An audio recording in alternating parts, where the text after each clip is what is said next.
Welcome to Waters World. I'm Jesse Waters. Missing in action, that's the subject of tonight's Waters Words. I'm happy to take questions if that's what I'm supposed to do, Nance, whatever you want me to do.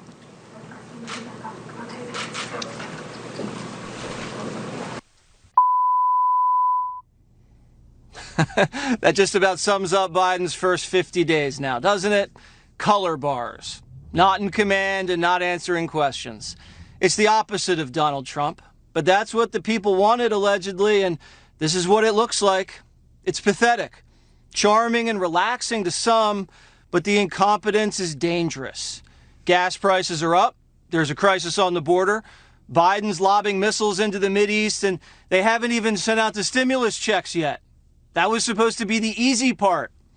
Biden's not even telling us what's going on. They either won't let him or he can't, because he doesn't know himself. There are big warning signs Biden's a missing president. Kyle Becker wrote a great piece on this. We're in the first week of March, and Biden hasn't even held a single solo news conference yet. Trump, Obama, Bush, all had held one already. Biden worked in the campaign against Trump.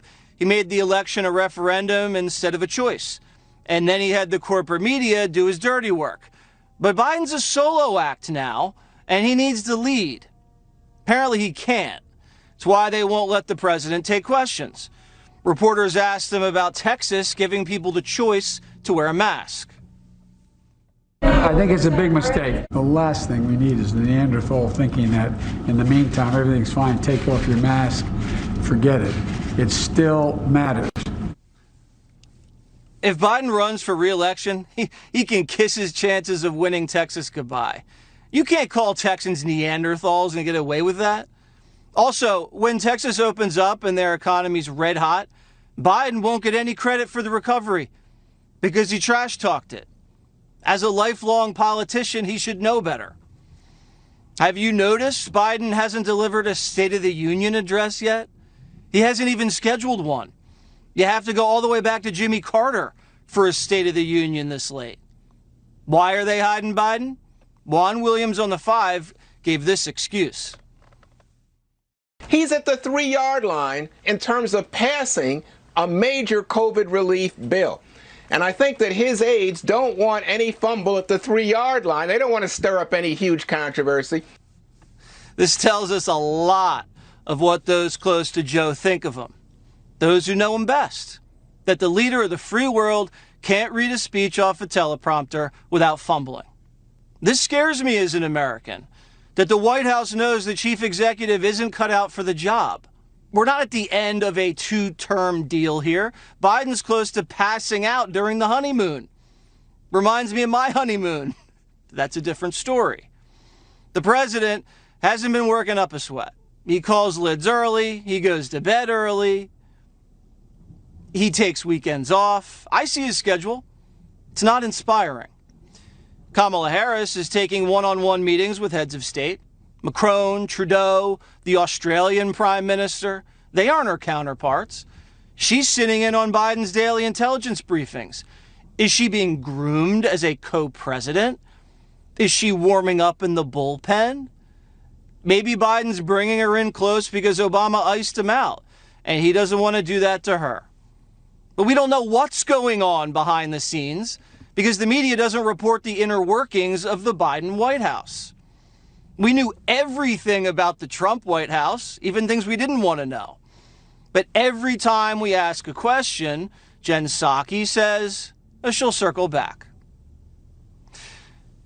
Maybe what you see is what you get. Biden's just an executive order machine. His minions draft policy, and he signs his little John Hancock and then rests. Rubber stamping radicalism shouldn't be that taxing, but Biden seems exhausted. It took him nearly 2 weeks to visit Texas after the winter storm disaster.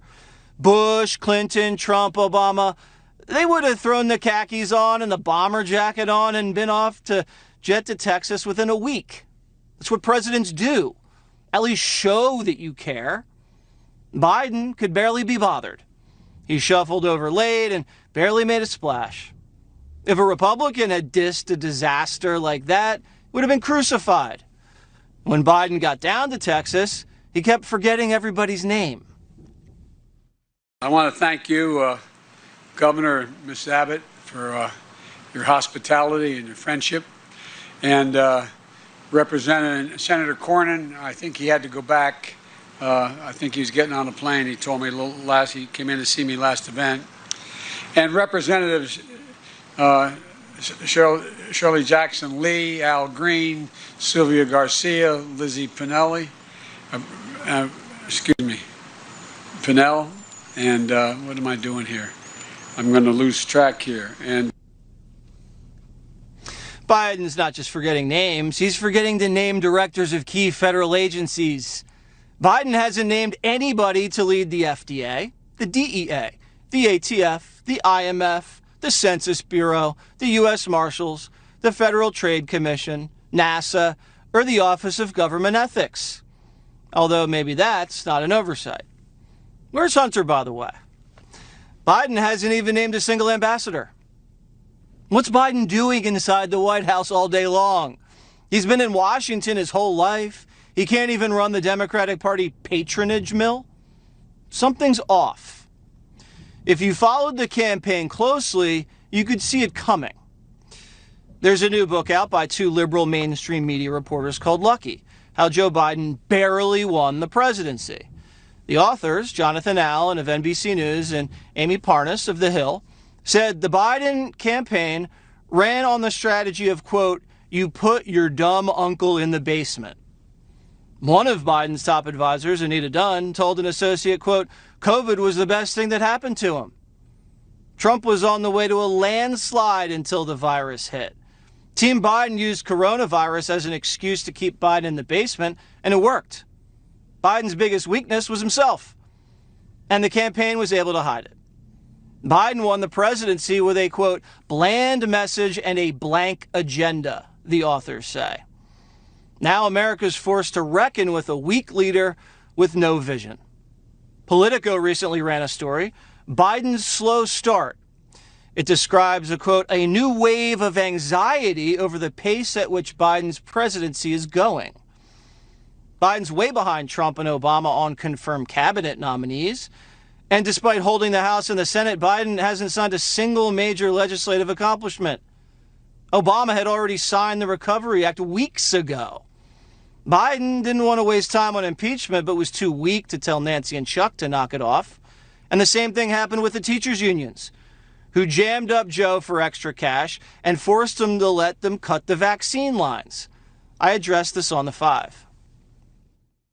Joe Biden just got absolutely worked by the teachers union. Do you have any idea what they just did? They basically boycotted, refused to show up to work, held the students hostage.